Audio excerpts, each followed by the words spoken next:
Brown here. Welcome back to this space. I want to spend a little bit of time touching base about History 34. For those of you that are in History 34, women in the United States, right? Women's history in the United States.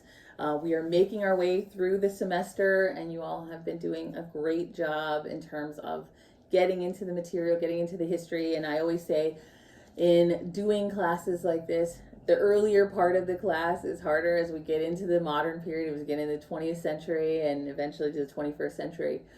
Those pieces feel a bit more, connectable, but hopefully this is history that is not completely new to you, but we are looking at it from a very different lens and really from the diverse experience of women within the United States, right? And some of the work that has gone into the course so far by everyone has really focused on trying to understand where women are in the history and how to really adjust our thinking so that we see how central and how important women have been, and also the fact that women don't all think alike, right? We're not a monolithic group where everyone says, yeah, that's what the women did in that moment. No, right?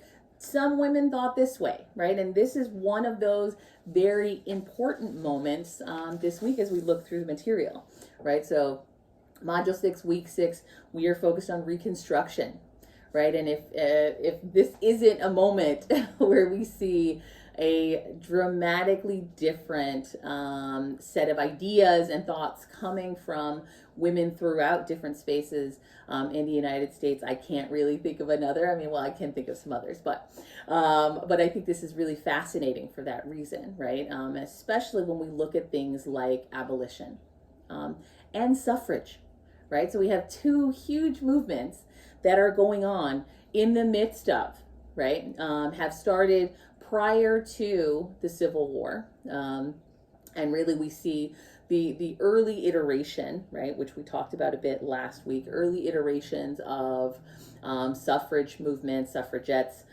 slowly started to sort of come out in the midst of the fact that in certain states we do start to see women gaining the right to vote, mostly in the West, right, mostly in those spaces that have been expanded, right, onto the United States.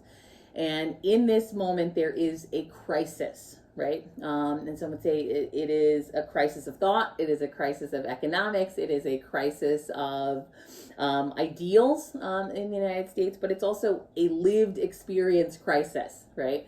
So that we see the rise of numerous actions related to slavery, and we see the rise of an abolition movement, right? Again, people who are fighting and have had long experience fighting against the institution of slavery.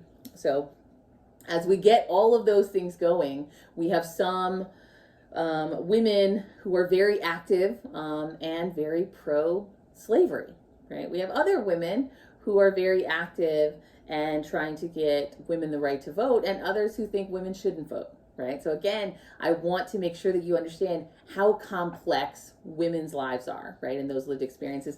And again, the difference in terms of who activates when they're able to be active, right? So those things, are kind of in and out of this history as we think about the Civil War, as we think about Reconstruction.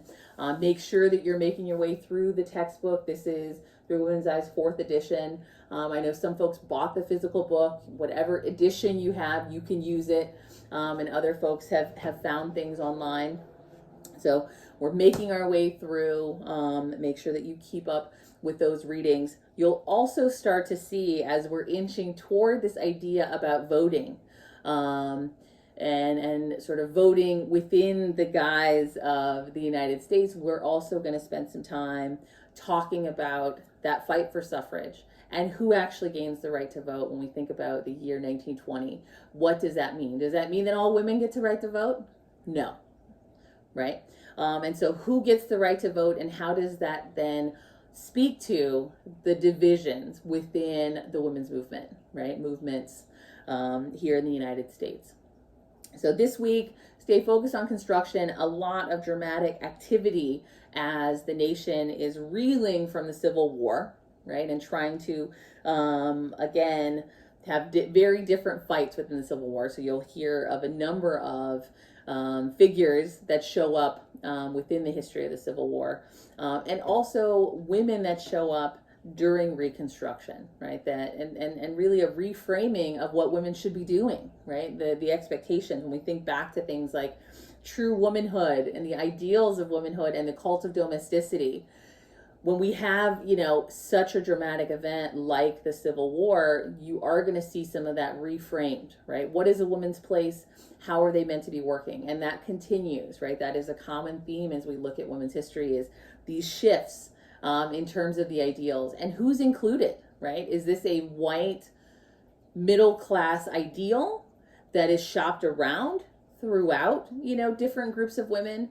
And then how do other things affect it, like immigration, right? So by the time we get to the latter part of the 19th century, we see really a huge influx of new groups of women that also affects this story.